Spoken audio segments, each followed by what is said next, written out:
ایسے ایسے پاگل لوگ آ رہے ہیں جن سے لوگ متاثر بہت ہوتے ہیں. میں تو حیران ہوتا ہوں اس پہ, ان اسکالر سے متاثر ہوتے ہیں. آپ ان سے کہتے ہو یہ مسئلہ غلط ہے تو یوں بتا دو کہ اس کی کیا دلیل ہے. میں نے مسئلہ بیان کیا نا ایک دفعہ جھینگے کے بارے میں, کیکڑا صحیح نہیں ہے, تو لوگوں نے کہا قرآن حدیث سے بتاؤ کیکڑا کھانا حلال ہے. میں نے کہا آپ بتا دو ہاں قرآن حدیث سے بتاؤ کہ کیکڑا کھانا ناجائز ہے. میں نے کہا آپ بتا دو کہ جائز ہے. ہم جب قرآن حدیث مانگے نا تو پنچر ہو جاتے ہیں, ہوا نکل جاتی ہے. لوگ کہتے ہیں نا, میں نے ایک کلپ ریکارڈ کروایا تھا کہ کیکڑا کیا ہے فقہ حنفی میں جائز نہیں ہے. لوگ کہتے ہیں اسلام میں بتاؤ, فقہ حنفی نہیں بتاؤ. اسلام میں چونکہ اس کے حلال ہونے کی کوئی دلیل نہیں ہے, اس لیے ابو حنیفہ نے اس کو ناجائز کہا. اسلام کی وجہ سے فقہ حنفی میں آیا ہے مسئلہ, فقہ حنفی کی وجہ سے اسلام میں نہیں گیا. تو فقہ حنفی کوئی اسلام سے الگ کوئی چیز نہیں ہے. اور آپ جو بتا رہے وہ بھی تو اسلام نہیں ہے نا, وہ بھی تو آپ کی رائے ہے. کیونکہ اسلام تو اس بارے میں, کیکڑے کے بارے میں کیا ہے, لفظ کیکڑے کے بارے میں خاموش ہے. جب خاموش ہے تو پھر دیگر دلائل دیکھے جاتے ہیں کہ اس سے کیا پتہ چل رہا ہے حلال والے زیادہ ہیں یا حرام والے زیادہ ہیں. اپنی رائے کو اسلام کہتے ہیں, ابو حنیفہ کی رائے کو حنفی فقہ کہتے ہیں یہ لوگ, اور اسلام کے مقابلے میں لاتے ہیں. تو آپ کی بھی تحقیق اگر قرآن و حدیث سے ہے, ابو حنیفہ کی بھی قرآن و حدیث سے ہے, تو دونوں اسلام ہیں. صحیح بات یہ ہے کہ اس میں صحیح والا کون سا ہے. تو ابو حنیفہ کی رائے میں غلطی کا امکان کم ہے, آپ کی رائے میں غلطی کا امکان زیادہ ہے. یوں تعبیر ہونی چاہیے. تو جو بولا کرے نا, ہم پہ اعتراض کرے یہ لوگ کیکڑا نہیں کھاتے, کہتے ہیں کہ اس کے حالانکہ حلال و حرام کرنا تو صرف اللہ کا کام ہے. آج کل ایسے کلپ آ رہے ہیں, مفتیوں نے کیکڑے کو حرام کر دیا, حالانکہ حلال حرام کرنا کس کا کام ہے, اللہ کا. تو ان سے بولو حلال کرنا بھی اللہ کا, حرام کرنا بھی اللہ کا. اگر آپ کہتے ہو کیکڑے کے بارے میں حرام ہونے پر کوئی حدیث نہیں ہے, تو آپ حلال ہونے پر دکھا دو, حلال ہونے پر بھی تو نہیں ہے. اب یہاں اجتہاد ہوگا, پھر جب اجتہاد ہوتا ہے تو فقہا کا اختلاف بھی ہوتا ہے, اور پھر تقلید ہی کرنی پڑتی ہے. آپ کرتے تقلید ہو اپنے مولویوں کی, لیبل لگاتے ہو محقق ہیں, ہم قرآن حدیث کو مانتے ہیں, یہ جھوٹ بول رہے ہو, یہ منجن کسی اور کے سامنے بیچا کرو جا کے. میرا موضوع ہٹ جاتا ہے کیونکہ اس کی فضول چیزیں بہت آ رہی ہیں مارکیٹ میں. سیدھا سیدھا بولو بھائی میں امام شافعی کو فالو کرتا ہوں, میں کیا, میں جاہل ہوں, میں امام شافعی کو فالو کرتا ہوں, پھر ہر مسئلے میں انہی کو فالو کرتا ہوں. یہ نہیں کہ کیکڑا کھانے کے لیے شافعی بنتا ہوں اور جہاں کوئی آسانی نظر آئے تو حنفی بن جاتا ہوں. ہم کبھی شافعیوں پہ اعتراض نہیں کرتے. وہ کہتے ہیں بھائی ہمارے پاس علم کامل نہیں ہے, ہم امام شافعی کو فالو کرتے ہیں, اہل سنت والجماعت کے امام ہیں یار, ان کی تحقیق ہے, تو پھر ہر چیز میں انہی کو فالو کرتے ہیں. یہ نہیں ہوتا کہ بغیر ولی کے لڑکی نے جب گھر سے بھاگنا ہو تو پھر حنفی کو فالو کرے گی, اور کیکڑا کھانا ہو تو کس کو. میرے پاس ایسے اہل حدیث کے فون آئے ہیں, کیکڑا کھانے کے لیے اہل حدیث ہیں, لڑکی سے ابا کی مرضی کے بغیر شادی کرنے کے لیے فقہ حنفی سے فتویٰ لے رہے ہیں. یہ مذاق بنا رہے ہیں دین کو, اور کچھ بھی نہیں ہے.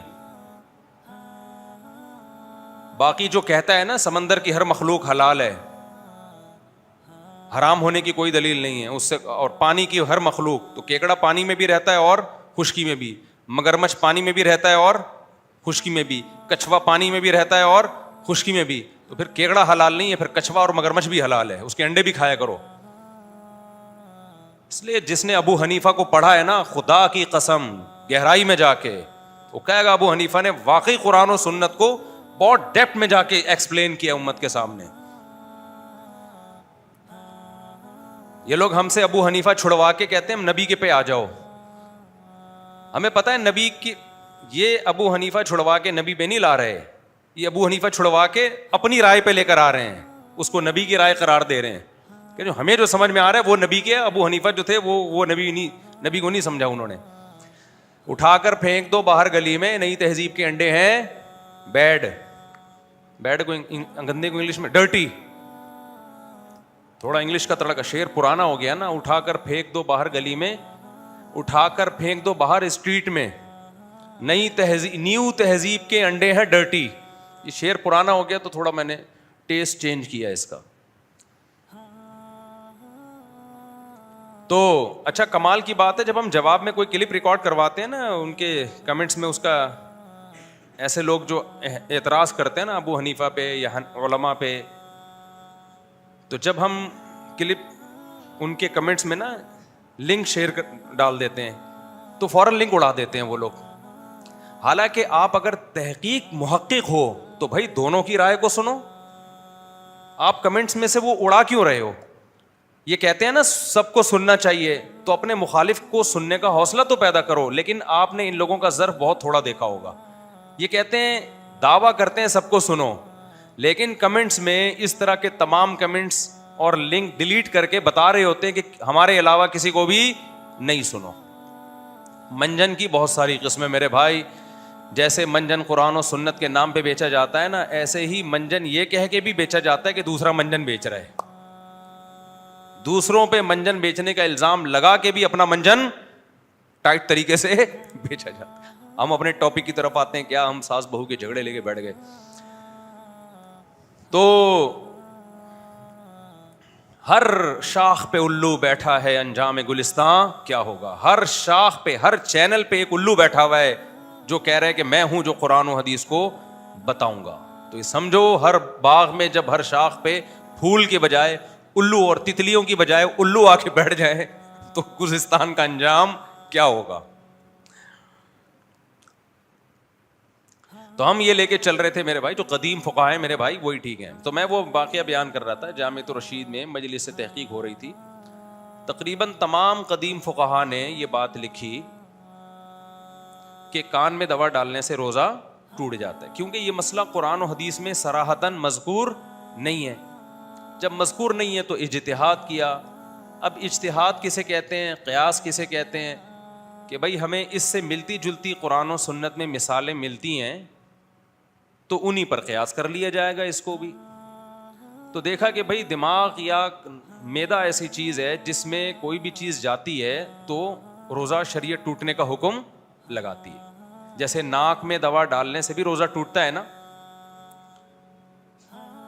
تو فقہا نے فتویٰ یہ دیا کہ بھائی چونکہ کان میں دوا ڈالنے سے وہ دوا دماغ تک پہنچتی ہے، کوئی کان کا پردہ ہے اور سوراخ ہے.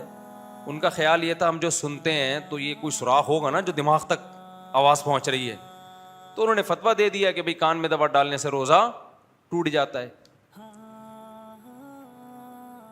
اسی فتوے پر امت عمل کرتی آ رہی تھی اور قرآن و حدیث میں اس کا کوئی تذکرہ تھا نہیں واضح. اگر ہوتا تو پھر تو 2 اور 2 4 کی طرح ہو جاتا نا مسئلہ.